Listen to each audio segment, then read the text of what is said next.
Hi there, welcome back to the Grape Explorer. Today we're focusing on Pinot Grigio, Pinot Gris, Grauburgunder, dependent upon where in the world you are. If you're new to this channel, welcome. This is the Grape Explorer. Here we do wine education, product reviews, and lots of wine tastings. So let's get into Pinot Grigio and start talking about the history of this particular grape. Now, I have titled this video Pinot Grigio, but as I just said, it does go by some other names there as well. It's also known as Pinot Gris and Grauburgunder, dependent upon where in the world you are. It's been known to winemakers since the Middle Ages in the Burgundy region, and it was popular in both Burgundy and Champagne until around the 18th or 19th century, where a series of vintages that resulted in poor yields and unreliable crops caused Pinot Gris to fall out of favour in those areas, but it did go on to prove successful in other areas.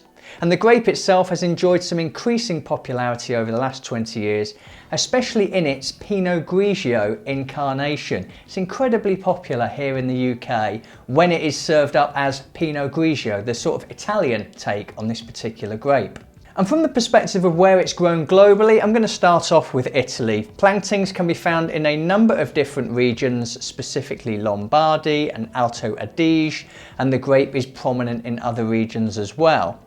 In France, where it goes by the name Pinot Gris, it is a major grape in Alsace, one of the so-called noble grapes, which means it can be used as a single varietal in the Alsace Grand Cru appellation, and it can also be used in those late harvest wines we see which are labelled Vendange Tardive.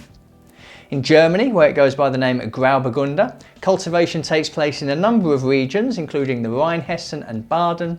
And then going a little bit more globally, in Australia, you'll find it labelled as both Pinot Gris and Pinot Grigio, dependent upon the style of the wine the producer has created. And then in New Zealand, it's grown in both the North and the South Islands. Well, although I've just picked out a few countries there, it is popular the world over. There are significant plantings in the United States as well. And so what I think that tells me is that it's quite a versatile grape. As I say, the style that you will find in Italy is very different to what you would find in somewhere like France and Germany and then Australia, and labelling it in different ways dependent upon the style that that's been produced in, which is often associated with the sweetness. So as a grape, as a vine, how does it behave in the vineyard? Well, it's best grown in cooler climates, and I think where we just covered off some of those regions on the last slide, that makes a lot of sense. Alsace, Alto Adige, the South Island of New Zealand all have cool climates.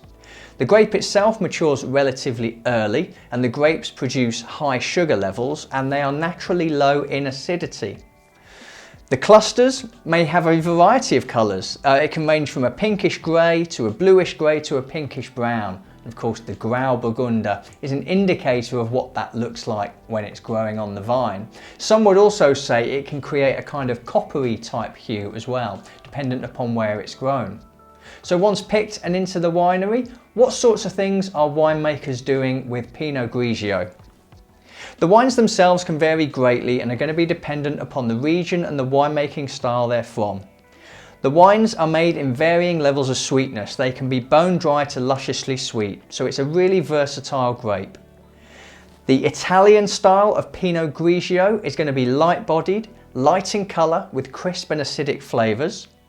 And the Alsatian Pinot Gris are going to be medium to full-bodied with a rich, somewhat floral bouquet.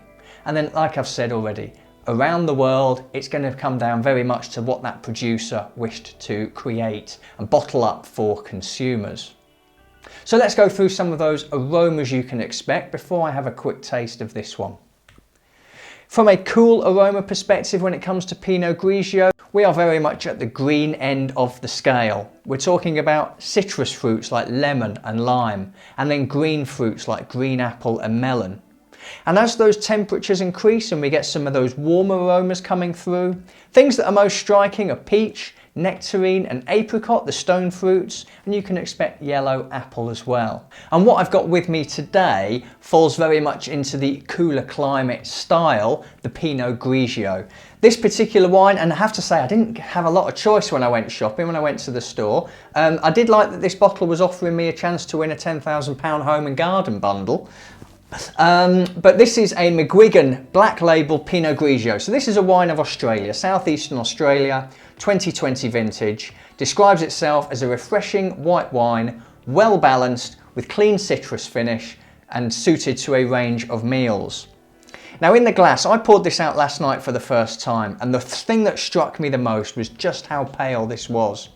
The colour of the bottle was a little bit misleading, I have to say. I don't know how well that comes up on camera, but it's a clear glass, but it's got a kind of bluish hue to it. So this wine in the bottle looked green to me, and until I poured it out, it still has a sort of green quality about it. It's incredibly pale. And it also, for me, had some flickers of copper to the colour as well.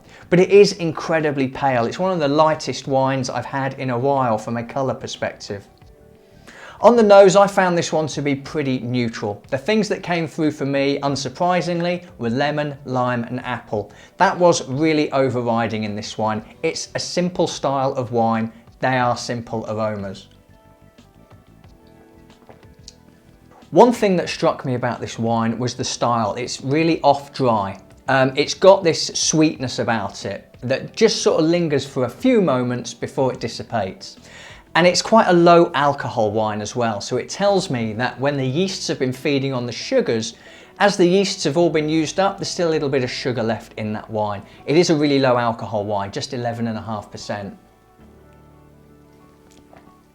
But it's perfectly enjoyable. Again, on the taste, very, very simple. It does have that citrusy finish. I actually get quite a lot of apple as well before that citrus finish. So this wine is low alcohol, low body, off dry, medium length, and perfectly quaffable, perfectly enjoyable. A very simple style of wine for a very simple palate like mine. And I've got no problems with that. Sometimes it's nice to just reach out for something that's really easygoing, really nice and simple. And that's exactly what this delivers. So that's Pinot Grigio or Pinot Gris.